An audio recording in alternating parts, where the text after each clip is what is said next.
Hey, Rick from DreamSideOut. Well, I got the table design done.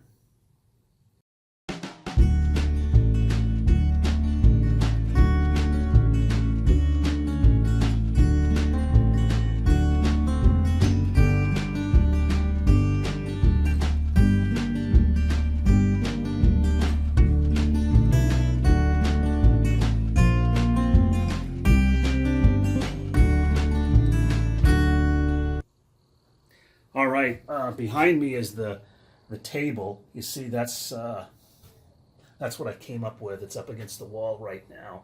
I'll show you how it works and how it finally came together. So here's what I came up with the table design. As you see, it folds down, and somebody can sit on this end.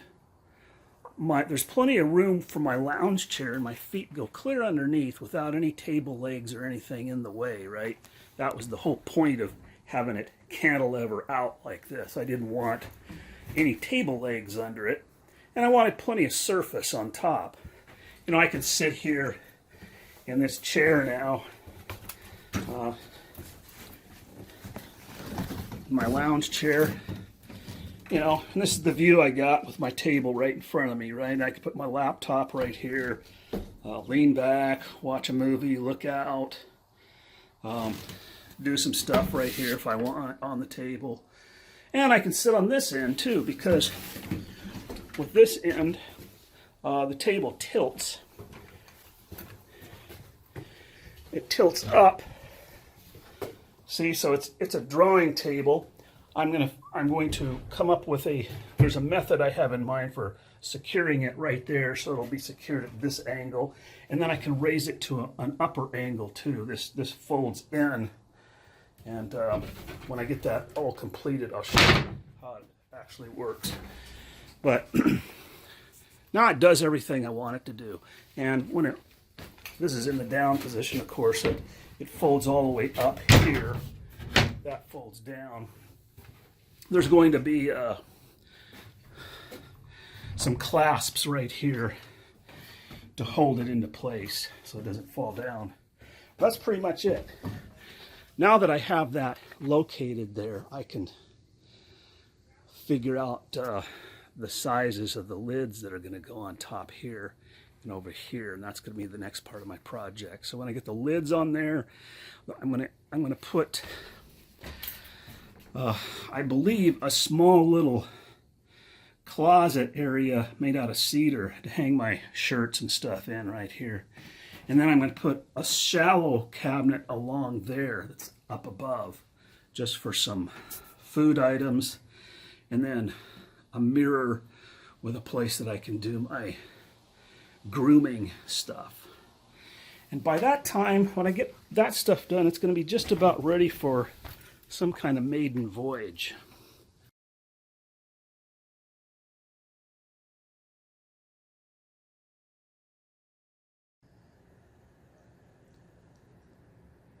By the way, I've learned that Pro Focus works really good on this Galaxy S9 Plus that I got. I really like all the little camera functions. I haven't learned how to use them very well yet, but I'm getting the hang of it. Anyway, here's a board here that I just bought, and I'm going to use that board behind right there up the middle. And that's going to be the board that I'm going to use when the table rotates up. It's going to attach to that board, and I'm going to have various attach points on there. And so I've got to cut that board to a certain, very specific length. It's got to rest on the top of the bench, which doesn't exist yet. So I have to simulate the top of the bench. And then it's got to go all the way up into the extrusion aluminum part, just like these other boards do. See, this board goes way up into the corner here. Well, that board's got to go up there, but it's got a little challenge. It's got to go under this and notch around and land on the same place under there, which you can't see right now. I'll try to show you up there. It's hard to see, hard to visualize this with a camera. But what that means is I have to cut a notch out of the end of the board. In other words, I've got to notch it out like this to fit up there. So I'm going to do that with my Japanese saws. So one of the things I just wanted to point out, this is just something that maybe many of you know. I don't want to insult anybody's intelligence if you already know this stuff, but whenever you buy a board, I never use the factory end of the board right out of the store. I always square it off a little bit first and make sure I get a nice clean square end to start with. Because as I said, if you've been watching my videos, you probably have begun to realize that I show a lot of videos of myself cross-cutting using the Ryobi saw. Ryoba saw. And because that's basically what this whole build has been. It's just been a bunch of Ryoba saw cuts.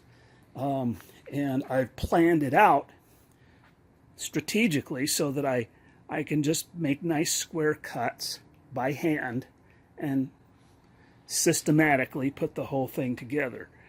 But I like to start with a nice square end.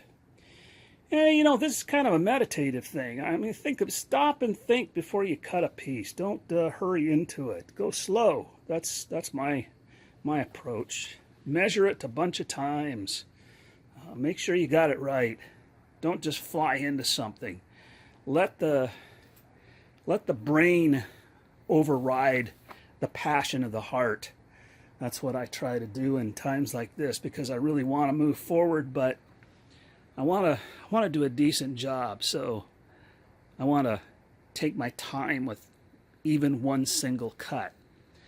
So I'm gonna first square this off. Okay, I want to show you a technique I use to square off the end of a board and get a very accurate cut on the end. You'll notice a kind of a complicated clamp-up system here, but I take my time. I'm recommending that just slow down and take your time and do this. Don't just grab a board and cut it. Sit down, think it through, square off a mark on the end of the board a little bit from the edge. Give yourself enough to cut, like you know, more than 1/4 of an inch, and draw a line. Then get a nice straight piece of scrap, and I'm using this piece of oak because that's a nice milled straight edge on that. I clamped that to the board and also clamped a piece underneath it, just a piece of scrap 2x4, and then I clamped that whole thing to the back of my truck. Nice thing about having a box truck is the back end of it kind of is like a nice little workbench. It's kind of nice.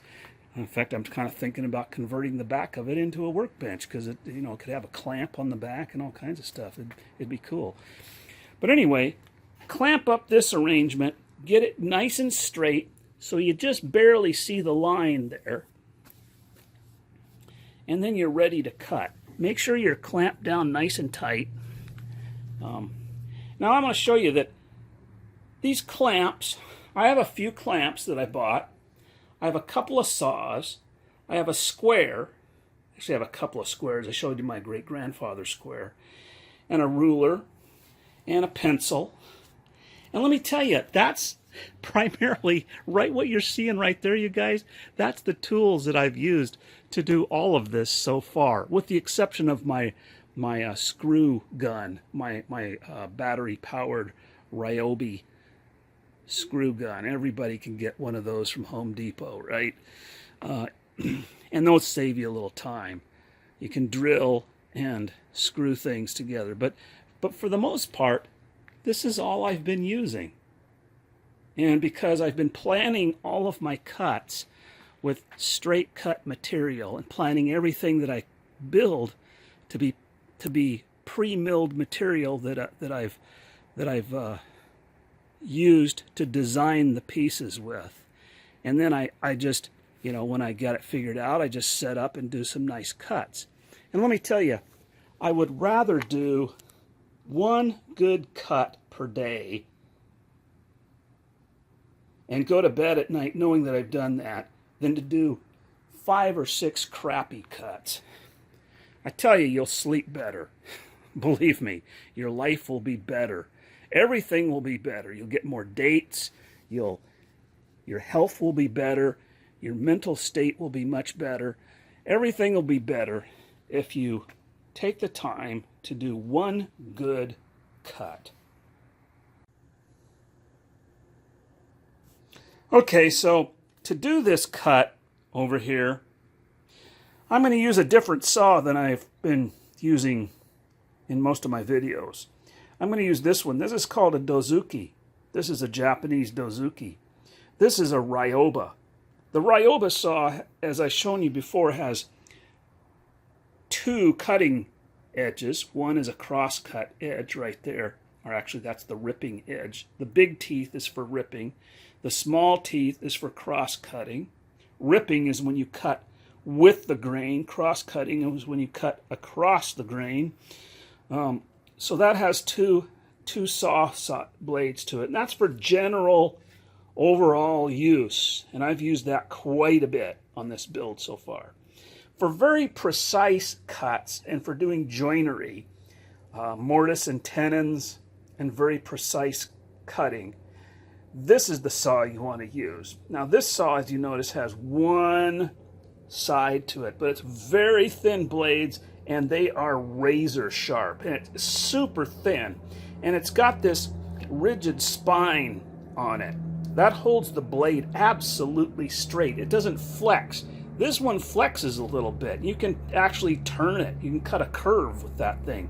This thing you can't. You've got to start it in the right direction, and once you start it in that direction, you're committed. You've got to go that direction all the way through the piece. So that's why I set up a jig like this, so that I can put the saw against an edge and cut through the piece very accurately, because you got to start into the cut accurately. If you don't, this saw is going to just you can't change directions with it. The whole point is getting this thing going accurate in the first few strokes. And it takes a little practice, but you can get it down. And you know, if I screw this one up, I'll just move it another 1/4 inch and do it again, because I got plenty of material here. Another thing about these saws, I don't know if I've mentioned it. If you're not into Japanese saws, this Ryoba, it cost about $35-40, I think. It has a replaceable blade. You don't sharpen these blades, you get them replaced. Same with this. You can get a replacement blade for this. That unscrews and this blade comes out. And I think you turn it in and then you get a replacement blade. It's possible to hand sharpen them, but I wouldn't recommend it. I think it would be crazy trying to sharpen those teeth. That's one of the drawbacks of a Japanese saw. I think they're much harder to sharpen. A good old European crosscut saw or rip saw is fairly straightforward and easy to sharpen. You can learn how to do that. I've spent many times in my childhood, I've gone into my grandpa's shop and seen him sharpening a saw on his vise, on his saw sharpening vise, and setting the teeth and using a file. It's a pretty straightforward procedure. But with these saws, I don't think I would even attempt to try to sharpen one of them. So that's one of the drawbacks to it. But as far as the use of these things, man, they are great.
just started the second cut, but I meant to show you before I started that what I have the end piece clamped.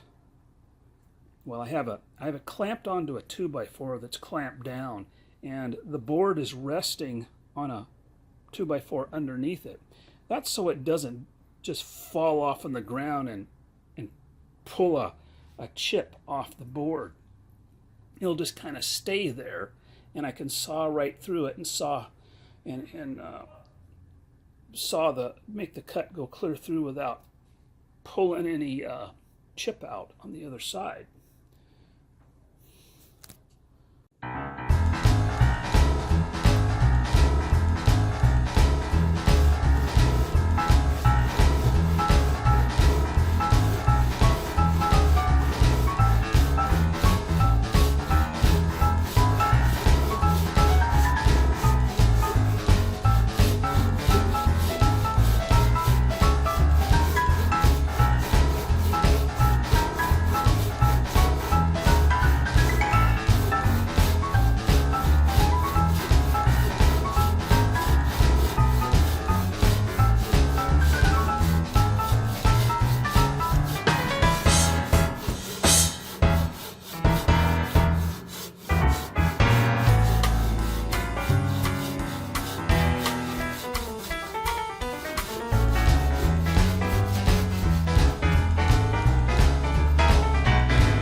So here's the clasp I ended up using on the table. It's just a little clasp mechanism I made like that goes in there. I can fold the table down. You know, that just hangs there. Go up and grab that over the top. It's a little more awkward than my last table, but it works. And it'll hold it in place while I'm going down the road. I haven't slept in the van yet. I'm trying to think of some special event or some special night when I'm going to go and have my first night alone in the van. Oh, I'll have to see. If you have any ideas on what I should do, maybe put them in the comments. You know, just to kind of a honeymoon night with the van, you know. Give me some ideas on that.